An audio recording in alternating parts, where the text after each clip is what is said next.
Coucou les copains.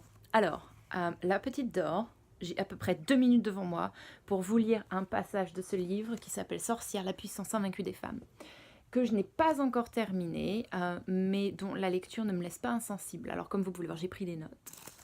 Je reviendrai donc avec une vidéo sur le sujet, tout simplement parce que j'ai beaucoup à dire sur ce livre. C'est pas quelque chose que je fais d'habitude, mais c'est un livre qui m'a beaucoup touchée dans le bon sens et dans le moins bon sens, et en fait je trouve que c'est assez formidable. Donc on en reparlera. Ceci dit, je viens de tomber sur ce passage et alors que je le lisais, je me suis dit c'est pas possible, il faut absolument que j'en parle sur Facebook, que je mette une citation, mais le passage est tellement long que utilisons la technologie à bon escient, ce sera quand même beaucoup plus rapide que je vous le lise. Donc me voilà assise dans ma chambre d'amis, calfeutrée pour que la petite ne m'entende pas et ne se réveille pas, échevelée car c'est la tempête dehors, en tout cas en Angleterre, je ne sais pas comment ça se passe en France, mais ici c'est assez typique et intense. Et revenant fraîchement de chez l'ostéopathe, tout criait en moi, vas-y, brosse-toi les cheveux avant de faire la vidéo, refais ton chignon, enlève ce pull. Et en fait, non, c'est pas grave, parce que c'est surtout à propos de ce livre, et c'est pas tellement à propos de moi, cette vidéo. Donc, allons-y, accrochez-vous à vos ceintures. Cette citation commence page 177, au 4e chapitre, c'est l'introduction du 4e chapitre, qui met en parallèle la guerre à la nature et la guerre faite aux femmes. Allons-y donc gaiement. Par bien des aspects, je suis stupide. En toutes circonstances et depuis toujours, s'il s'agit de poser une question idiote ou de faire une réponse totalement à côté de la plaque à une question ou de formuler un commentaire absurde, à tous les coups, je suis la femme de la situation. Il m'arrive de surprendre un regard incrédule posé sur moi et de deviner ce que cette personne est en train de se dire. Et pourtant, il paraît qu'elle écrit des livres. Oh la vache! Ils engagent vraiment n'importe qui au monde diplomatique.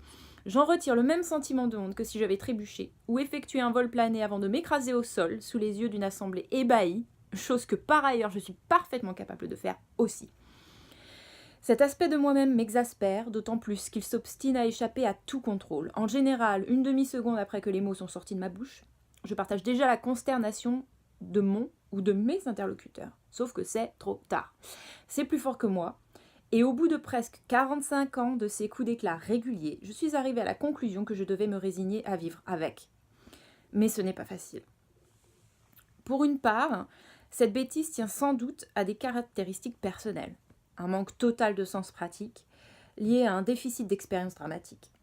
Une attention un peu flottante, un niveau de distraction qui fascine tous les observateurs et qui augmente encore quand je néglige de mettre mes lunettes.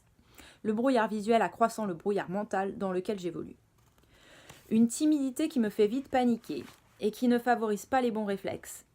Une disposition générale qui me rend mieux capable de saisir et d'analyser les éléments d'une situation avec un maximum de recul plutôt que sur le moment. Pour le dire simplement, j'ai l'esprit lent. Mais je crois qu'il y a aussi une forte dimension genrée dans ma stupidité. Je suis impulsive, émotive, parfois naïve. Je suis un cliché sexiste ambulant, une authentique tête de linotte.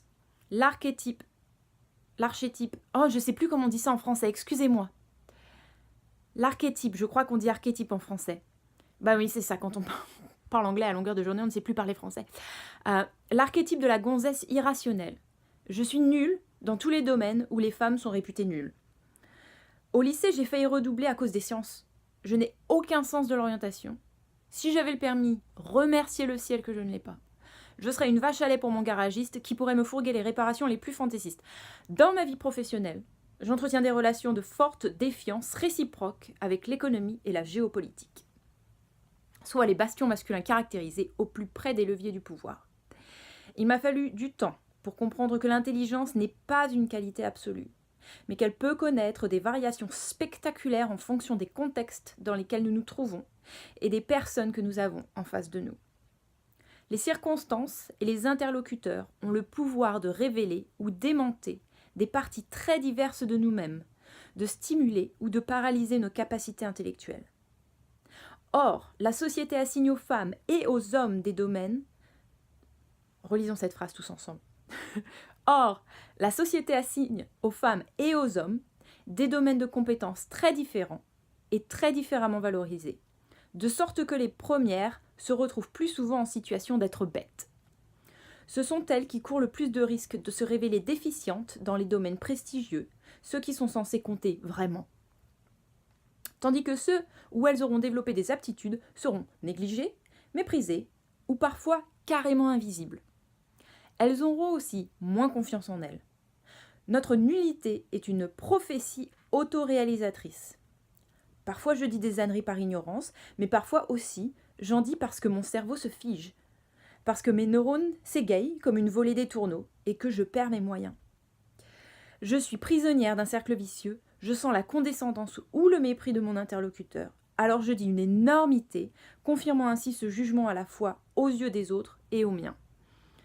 L'interlocuteur en question pourra être aussi bien un confrère journaliste que le réparateur du lave-linge, lequel, à peine arrivé, me pose une question sur le fonctionnement de l'appareil et avant même que j'ai eu le temps d'ouvrir la bouche pour répondre, la répète d'un ton brusque et impatient, comme s'il était fortement conscient d'avoir en face de lui une personne pas très intelligente. Et pourtant, une fois n'est pas coutume, je m'apprêtais à lui faire une réponse sensée.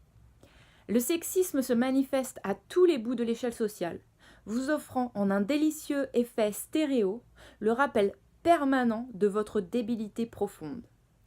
Et il faut que je me prépare pour mes vieux jours, car apparemment, la seule chose qui existe de plus idiot qu'une femme, c'est une femme âgée. Voilà les copains. Je trouve cette écriture magnifique et c'est une citation qui m'a bouleversée parce que d'un point de vue tout à fait personnel, je me sens très proche de ce qu'elle dit. Je suis tout à fait cette personne qui a une volée des tourneaux dans la tête quand on lui pose une question et qu'il faut être efficace sur la réponse. C'est inexplicable. Et elle a posé des mots très pertinents, je trouve, sur cette situation. Voilà. Donc, un livre à lire et un livre dont je vous reparlerai plus tard. J'espère que vous allez bien, les copains. Et je vous reposte une vidéo vite, vite, vite. C'était Sorcière, la puissance invaincue des femmes de Mona Chollet.